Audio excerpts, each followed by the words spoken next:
Our guest is in the studio, and he is the Deputy Governor of West Pokot County, His Excellency Dr. Nicholas Atudonyang. Good morning, sir. Good morning. Dr. It's good to have you on the show. The Situation Room, the hot seat. I see you already dressed well enough for the hot seat with the red tie, which is good enough. Karibu sana. Asante. Let's start with the name Atudonyang.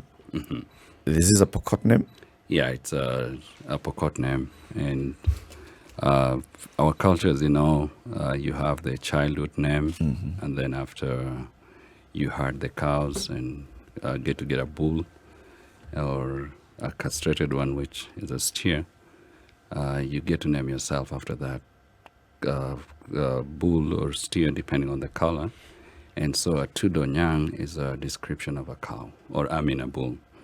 It's a bull with very good horns that are very sharp, but apparently one is sharper than the other, or one is longer than the other. And that's where it comes, Atudo. So is it a complex word or is it one word, Atudonyang? It's more of a description of the shape of the horns and the color of the cow. I see. Yeah. I'm asking you that because Mr. C.T. Muga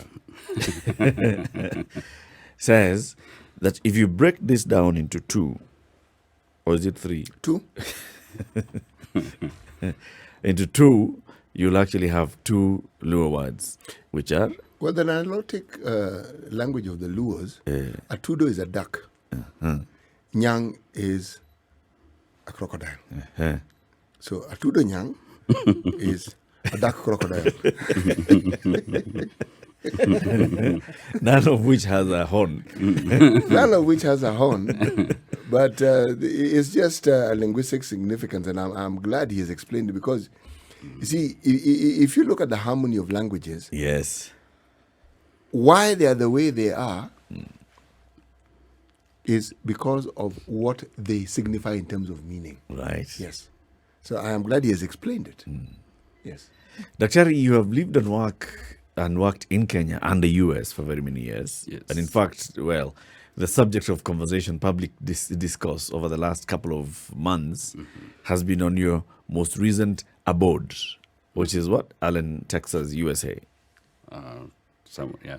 I have some relatives there. They've said hi. They've said, kuja po daktari msalimie. Say hi to them as well. What have you been doing there? So, just to be very clear, it's been more stayed and lived in Kenya than anywhere else. And also my schooling was mostly in Kenya. Going to primary school in West Pokot, went to high school, actually two high schools. First went to Tenges High School in Baringo, and then came back to West Pokot, Chewet High School. And then I schooled in the University of Nairobi. So most of my education was in the Kenya. Republic of Kenya, in Kenya. And the reason I went to the United States was to do studies, to continue with my studies. But that was after I actually done my first degree in Kenya and went to continue to further medicine, to continue with medicine and practice there for a few years. But mostly I've been in touch and working and connected to Kenya, but more so to the people of West Pokot. So even during this time when you were living and working in the States, you would keep coming back home? Yes. Like how regularly would you come home? I mean... we're talking about now before you were before elected as deputy governor. Very regularly. And I never lost the connection, never lost touch, and never lost focus on championing and wanting to improve the living standards of my community, the Pokot people. Were you involved in community projects at the time? You know the way they say, chairman wakato deep mahali. Oh yeah, and not just after becoming not just after getting into politics, but way before that. As you know very well, it's a very marginalized area. It's an arid area. Schools are not that good. But we still had to find a way of making use of the resources that are available, encouraging the community, and also trying to perform as good as the rest of the country. And that's why even, like I told you, I did my primary and secondary education in West Pokot, but we were still able to compete with the rest of the students in the country. And I got myself a place or a slot to study Bachelor of Medicine and Surgery in the University of Nairobi. Okay. So soon after the election, Yes, ma'am. you went back. Not soon. Yeah. I guess soon is relative, all right? Yeah. After the election, you went back to the US, right? Which, of course, then gave this label of being an absentee DG for the county. And folks who felt, okay, how are you then able to expend your duties if you're not in the country? Some of the things that you've spoken about now, giving a better education, sorting out community issues, making sure that society was able to thrive under the leadership. Do you feel that you've been able to do this while being away? So, first of all, I want to say devolution is a good thing that happened to our country. And the spirit of devolution was to allow local communities or counties as it is right now to prioritize their needs, knowing that we are equal but not equal. For these 7 counties with different needs, some of them more developed, some of them still have a long way to catch up. And getting into politics, because you don't just become a deputy governor. You have to go through all the process. Sure. And just to let you know, trying to change the politics of West Pokot is something that I also got into from like 2006, immediately after graduating from University of Nairobi. And we continue to want the politics or the politicians that will prioritize the needs of our people, and education. It was or still remains one of the most important things. So 2017, when the opportunity came, I partnered with my boss at Professor Lanyangapur, and we went to the People campaign. It was a very tough campaign. We are in our party, the Kenya African National Union, KANU. As you know very well, Pokots continue to remain in KANU. They believe in the philosophy of KANU, of peace, love, and unity. Very peaceful people. So when they gave us the opportunity to lead them by electing us into the office, we sat down and looked at what are the priorities, what do we need to do, how are we going to modify the budget to fit our needs. And education was one of the key, so we had to move a lot of money to bursary fund, and it's something I still say, we did that more than, we've allocated more bursary in terms of percentage, more than any other county.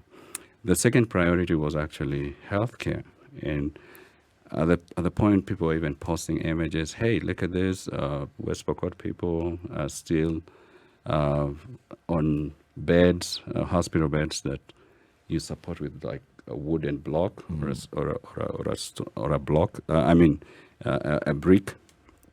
So we had to see how to improve this with a limited budget, because you have unlimited needs or so much to do, but the budget always remains limited. So once we had set the policies in place, we had to look at how else can we improve our healthcare facility with the budget that we have. And that's what brought the idea of looking for friends, looking for people who we can talk to, who can help us improve the situation. And it happened to have a lot of friends in the country and outside the country. And that was the time that I actually left to go look for those friends. And it yielded fruits. We actually have a better hospital right now in Kapenguria than we got in 2017. Okay. So that means, you stayed on after No, that? no. Okay. So maybe give us, in It terms was of an chronology, how it was then an in you and out, went and came back, in and and how out. often you've been in the country, then while expending your duties as deputy governor. It was an in and out. It wasn't an easy mission to achieve. So if I have to prioritize in terms of healthcare, so I've talked about education. So that one we could do with the county allocation, with the budget, and allocate some bursary. But when it came to healthcare, we needed equipment, we needed expertise, and we also needed a training or basic training of the workforce that we have. So when we got into office 2017, we looked at the mortality rates, what was affecting what was killing people, what was the cause of death of most that could be prevented. Like this is preventable. We can prevent this, and maternal mortality or childbirth related deaths was like the highest. So we'll say, okay, let's figure out how are we going to reduce this. So first thing I had to look for my friends who are very good with obstetrics, gynecology, looked for basic equipment like ultrasound. So it was a way of looking for friends, looking for things that we could solve problems that were more of big problems and solving them systematically.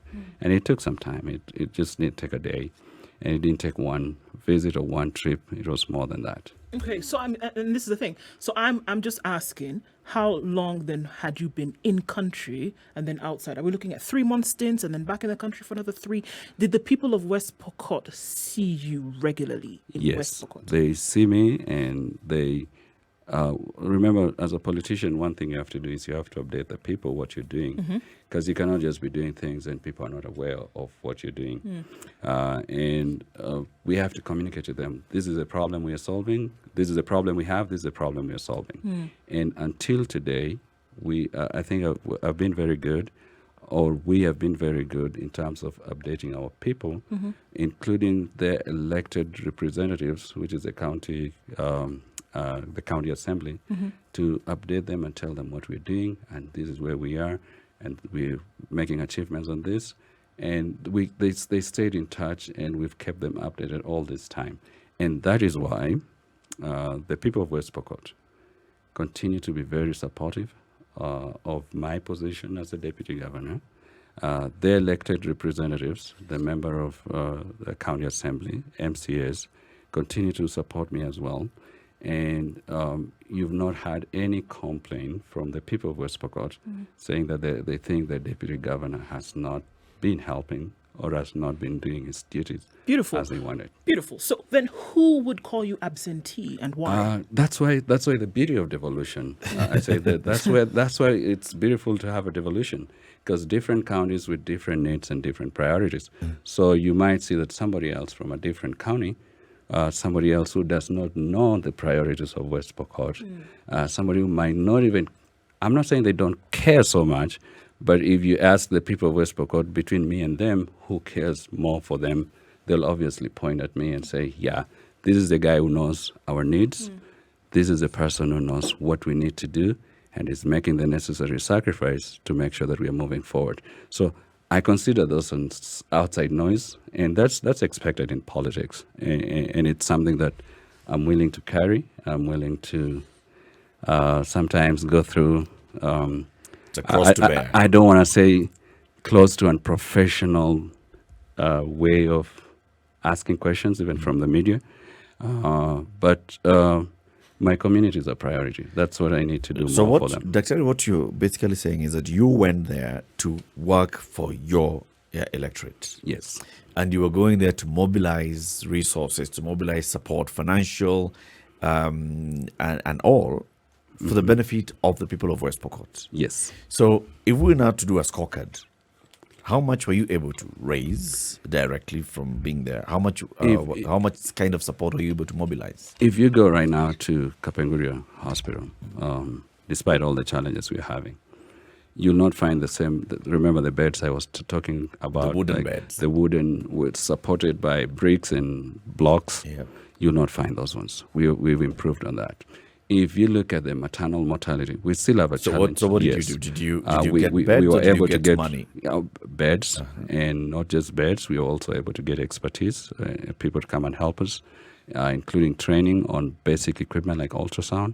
We got ultrasounds right now that we are helping that I think is contributing to helping diagnose maternal or obstetric problems before time, and that in itself reduces maternal mortality. I also brought in friends who were coming periodically, and they're still coming. They're still going to come, except for this COVID season. It wasn't as frequent as it should have, for obvious reasons. If you don't the mind international if travel. you don't mind me just interrupting here, Dr. Harry, I'm just asking for, if you can give us, like, say, I was able to raise X amount of money which went into this particular project, or I was able to organize this number of medical camps where this number of doctors came and they attended X number of patients within this time. Something that people can actually hear and say, there's something that was happening. Yes. So in terms of medical equipment, and it's something that I thought was in public domain, but I still have to talk about it. We were able to, if we were to monetize, but in terms of the medical equipment and supplies that I've mobilized all through this time, it's something that is most likely over 200 million Kenyan shillings. And that's ranging from the hospital beds, newborn incubators, ultrasound machines, other supplies and equipment necessary for taking good care of patients. And also in terms of human training, I've organized doctors visiting and coming to help from the United States for basic trainings. And like I said, focusing more on reducing maternal deaths. And there have been several of those. It's beyond count. And right now we've been able to grow that organically to where we have locals who can do that very well because they've learned from them. So how many have been trained? I would say in terms of basic use of ultrasound, almost all the doctors were there, yes. There was, of course, the national government and the county governments signed a contract on the managed equipment scheme. Yes. Are some of this equipment part of the MES? No, and we still have a challenge on that as well in terms of the training and the capacity that we have. But that has been also helpful in terms of the bigger hospitals, like the county and the sub-county, but it hasn't gone all the way. We still have a challenge in terms of reading and interpretation of images, which I think at some point, if we are to work very well with the Ministry of Health, we can have a way of, we call it a pack system, or where images can be transmitted and read from a centralized location, and that will serve very well the 47 counties to where we have accurate reading from, let's say, even Nairobi, and it serves all the counties, and we get very good reports in a timely way. So we still have a challenge on that, but it was a good step. It has helped, but we still need some more. We still have more to do. I know Siti has a couple of questions that he wants to ask. Let's take a break first. It's not a breakfast. Let's take a break first. Yes. 29 minutes after 9, Kenya's biggest conversation. Time for our break. With us is Dr. Nicholas Atudonyang. He is the Deputy Governor of West Pokot County. He's here with us. He says the work that he's been doing while serving in the office of Deputy Governor over the last 4 years, and he wants to be the next governor to unseat his current boss.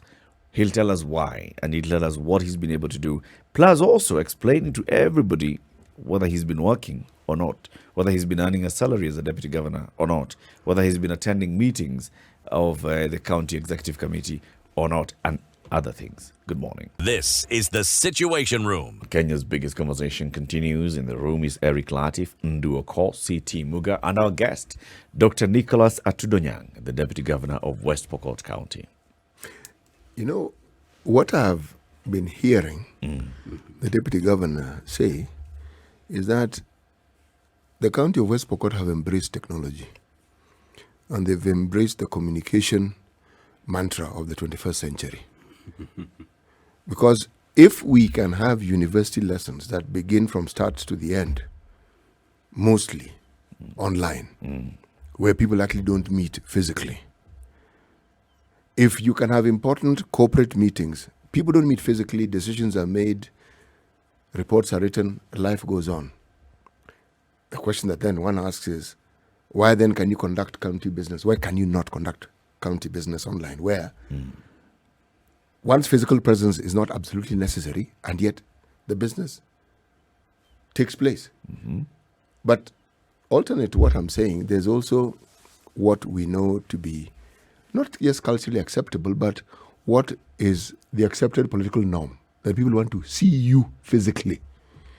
So is there a question? Is there a certain number of times that are absolutely necessary, or the push to have technology become the center of the conversation? Is it something that we must all embrace and say, you know something, so long as something is getting done, why do you need to see this person on a daily basis and they're actually doing what it is that they're supposed to actually do? Now, that's just. Oh, you want to say something about it? Please say something. I want to say also that is true, but not for all the jobs or positions, and maybe you can also address a little bit on the role of deputy governors and what the Constitution says about the role of a deputy governor. Why don't you tell us? Kenyans have been talking about punguza mzigo, like we have too many officers or too many salaried people than we probably need. And sometimes maybe the role of deputy governor is very silent. And I'm sure most Kenyans sometimes they do not even know they're deputy governors. They're just there to take instructions, to get delegated, and just to be there in case there's a vacancy in the office. And so that is probably a role that one has to be silent. One can either be silent, or sometimes you have deputy governors who become disruptive. And the question that we want to ask Kenyans is which is a better deputy governor, the one who is silent and taking a backseat, or the one who's constantly at loggerheads, being out there, speaking very loudly, and sometimes being disruptive. You know, I mentioned what I'm mentioning because sometimes I heard there was a note of defensiveness when you're explaining your situation, and I was thinking, but why do you need to be defensive when we're in the 21st century? COVID made us understand that there's a lot that was getting done and you didn't need to see the person physically, and yet it was getting done.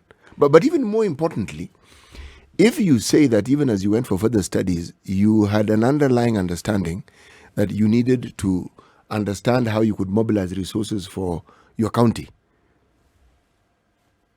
I see absolutely nothing wrong with that understanding, because at the end of the day, there's a limit to what, despite health being a devolved function, there's a limit to what the budget that is offered to every county could do. Your county has how many constituencies? 4. 4, yeah. Exactly. Now, the question I want to ask is, given this background, what was the health situation that you found when you came in? As in, how many hospitals were there in these constituencies? What was the state in terms of the capacity of the beds, capacity of equipment?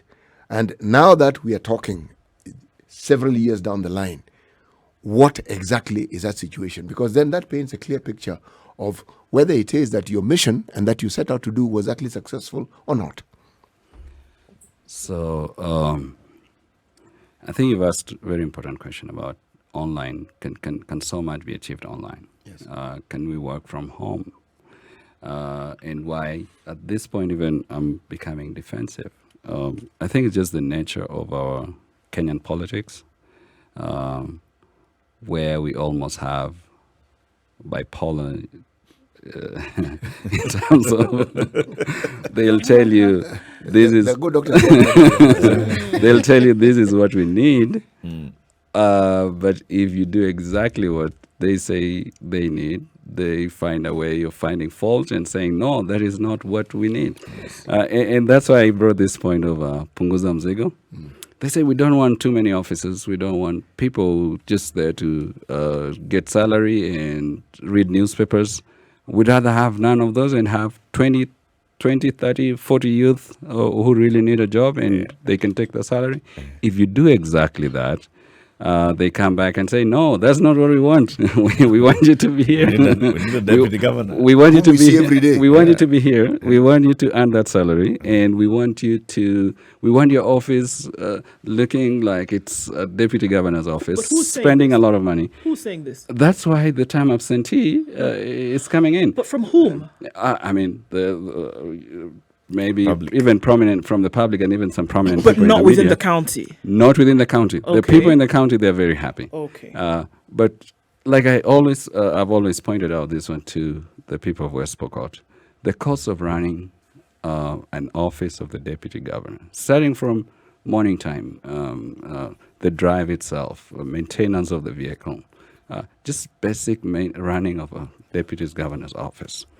If we were to look at the Quantify. budget or quantify, you're looking anything between 50 million to 100 million a year, financial year. If you go to a marginalized county like West Pokot, would it be better to just have a deputy governor visiting people and being around there with people? And like I said, sometimes deputy governors or deputy anything could be even disruptive or having a different political stand from the boss, and they're still going to run that office using public resources. Would it be better to have that office getting that much money, or would it be better to get that 100 million and say, let's allocate it to the bursary fund so we have more kids completing school, more people going to college without difficulty? And so that's the Are you saying the this balancing. are you saying that this is what happened with your office? Exactly. I would say, and I can say this very categorically, the cost of running the office of the Deputy Governor of West Pokot is the cheapest or is the lowest of all the counties. No doubt. Right. Did you draw a salary? Not at all. When it came to the point where there was so much noise about why are you doing this, and we looked at the bigger picture of the people and said, okay, we are serving the people. And at the time, my boss was very categorical, like, look, it's bringing more to us, and we are making a lot more advancement than if we was just here. And the salary compared to what we are trying to achieve is not much. If we can, and that's something that I actually agreed and accepted, that if we can make a small sacrifice as a person and still achieve so much more for the community and take away the political noise, like I've told you, there's the balancing act of we need this, but again, we give them this, no, we need something different. Then it's okay for me not to earn salary. So at what point did you stop earning the salary? I remember very early in the stages when we got into office, maybe a few months after that. After 2017. Was this made official? Yes. So at no point shall we have Dr. Atudonyang coming to say, but I am owed. No, at no point. And you can go into the county offices, confirm that for yourself. It has been like that. You know why this issue is of importance, and I'm going back to your 4 constituencies and the state of the health facilities and the health provision and the services provided, the state in which you found it and the state it's in now. Okay, so let me address health in the bigger picture. Okay. Yes. So the health of a population or any community, it's a bigger. It's not just the curative. It's not what you cure at that time. It starts from the economic status of the people, the education of the population, because one of the things that we are still wondering is why is it we're having too many people dying of cancer at this time. But pictures a population where everybody knows that if we go for checkup at this point, we can catch these things early and prevent, or if we do the necessary preventative measures, avoid smoking cigarette and all that, we can prevent that.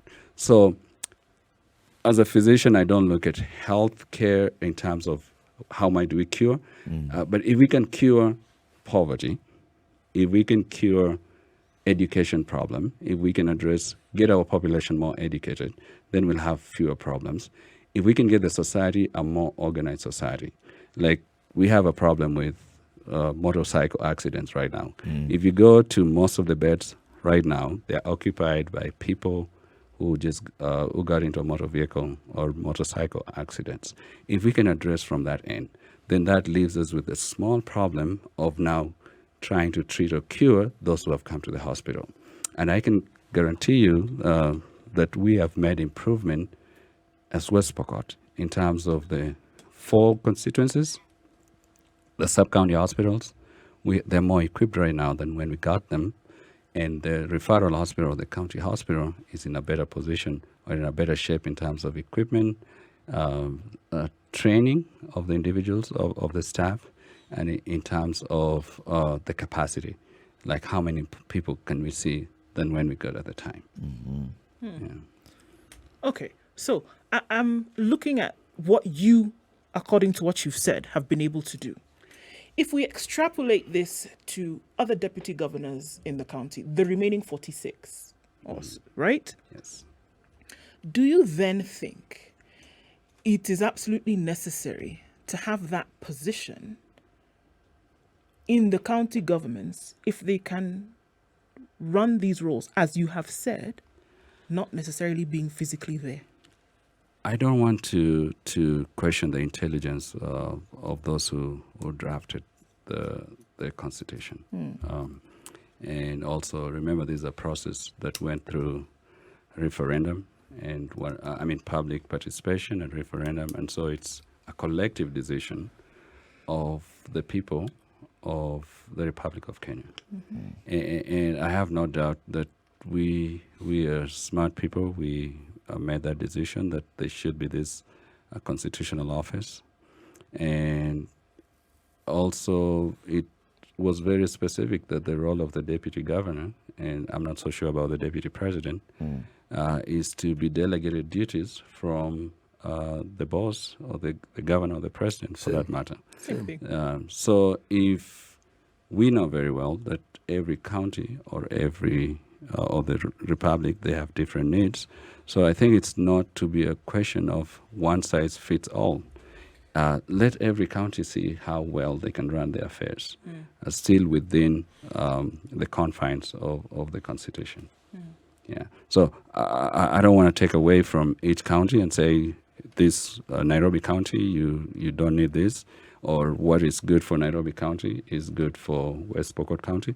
We should all allow counties to do what they see it's their priority or what works best for them, but still within the confines of the Constitution. Okay, so there were several things that you did and that continue to do as deputy governor, even though not entirely present. But I'm president right now, so no, I'm talking. Let's look at history. Let's look at beyond today.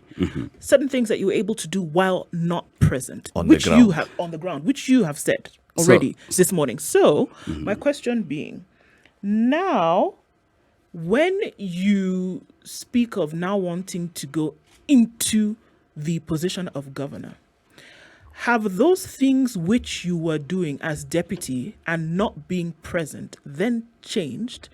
And obviously this is a seat that would require you to be on the ground. So would you then change in terms of your position? Yeah, in terms of being on the ground, that's for sure. Like I said the other day,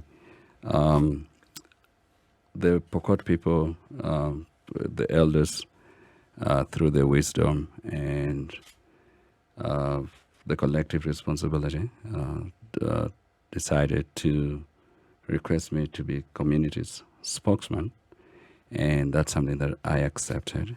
And I know that means I have to be listening to them more and being more available and ready to listen and to speak for them. The reason I'm going for the top seat or the governor's position is also because of the demand or people's request. I mean, nobody will just want to run for that position if you don't have the backing of the people. And leaders come, they do very well sometimes, but sometimes they do even very well to where they go and they lead themselves rather than lead the people. And that's what happened in my county. And my boss decided not to listen to the people and decided to make its decisions that didn't go well with the people. Formed this small outfit, a small political party. And we in KANU, remember KANU, we always used to say, msigawanyike kwa misingi ya kikabila. Multi-party democracy tulisema is good, but it's also good you continue to remain together as a country. And even when many people are pushing for multi-party before its rightful time, we, KANU, kept the country together. I equate it to like delivering a baby. Some people wanted the baby delivered before time, but we said no, the country will disintegrate. Mtagawanyika kwa misingi ya kikabila, kaeni kidogo. And then when the time was right, we said, well, multi-party comes in. Here is multi-party. Let's nurture this baby, grow multi-party, and where we have parties, but that reflect the dreams and also that bring people together, not just tribal parties. And I'm seeing the country is going that direction. People are going into coalition agreements. They realize we have to come together. So when the people of West Pokot said, well, we are going to continue with that nurturing of democracy by remaining true to the rest of the country and remaining in KANU, the people decided, well, they need a KANU governor candidate, and that's where I came in. Excellency, there's something I want to understand about the community you come from. We've had communities, we know this happens in the northern part of the country. We also know that you hear this in, well, many parts of the country where the elders hold sway. Meaning, that's why I refer to it as a guided democracy. You have a democracy, but at the end of the day, the elders more or less determine who they think ought to be their leader, and the rest of the community follows suit. So you're saying that the community you come from in West Pokot are such a community, where it is the elders who more or less determine who they think is the appropriate leader. Yes, because this is not just something that, remember the community has existed for hundreds and hundreds of years. Yes. And elective positions is not just a competitive position, but it's who the community believe they reflect or can carry their aspirations and also will be able to address the needs they have for this time. So it's not just the elders, but the elders, the youth, and the collective responsibility of the people coming together. But whose voice is listened to most? Of course, we still listen to the elders the most. And the reason is obvious reasons. They do have the experience. They have seen a lot through the years, and they know the ways that have worked well for them. And one of the reasons Pokots have remained in KANU, despite so many other people, including Rift Valley, maybe not impressing KANU as it is because the people of West Pokot, they know KANU has been the government that worked well for them. And not very well, but at least they know it kept the country together. And that's why we continue to be in KANU. So now the community, as you say, has decided that because they support KANU, they need to have a KANU candidate in the gubernatorial race. Correct. And that's where now the fallout with Professor Lonyangapuo began, between you and Professor Lonyangapuo. There were other issues, but that's one of them. Correct. What are the other issues? It's the way one would look at things and saying, maybe we need to move a little bit faster to the 21st century, where we embrace systems, where we do more of a better teamwork, and where we have more transparency, and where we do not have one man deciding or one man show. And that way we can bring in professionalism and help to make things faster to where Pokots can catch up with the rest of the Kenyans. And also in terms of fighting corruption, because that's the biggest problem that we face at this time. The old politics of corruption, lack of transparency is maybe what was the biggest disconnect between me and the boss. Having impressed the that's where we allow systems to work. If, let's say, you have a hospital management, you let them do their work based on merit and based on experience without political interference, because that's what gives us the best outcome. But if you politicize everything and wanting to control everything, micromanage, it doesn't always work very well. And that's something that I was taken aback a little bit, because I didn't expect that going into the office. When you look at the incidences of insecurity in your region, they have been persistent for very many years, even in the Kanu years, even now. What is it that you think ought to be done to finally pacify this region?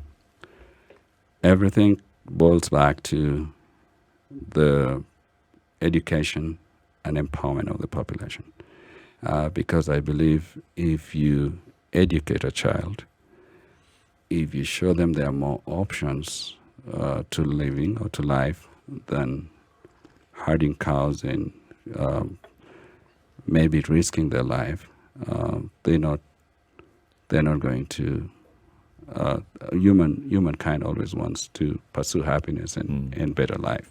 So, if and this is something that if the country at some point, or the top leadership of the country, can listen to us, if you improve the schools, if you can hire all the teachers who are trained from the local area, instead of bringing teachers who we know they are not going to stay there for long, but you employ locals, because we have so many of them who have completed universities or teachers training college, but they don't have the job. If you can get that done and have a lot of teachers there, that will improve the situation. Also, bringing services closer to the people, increase the number of administrative units, like the sub-locations where you have so many chiefs, sub-chiefs, and then other services. Minister of Water, bring water to the people.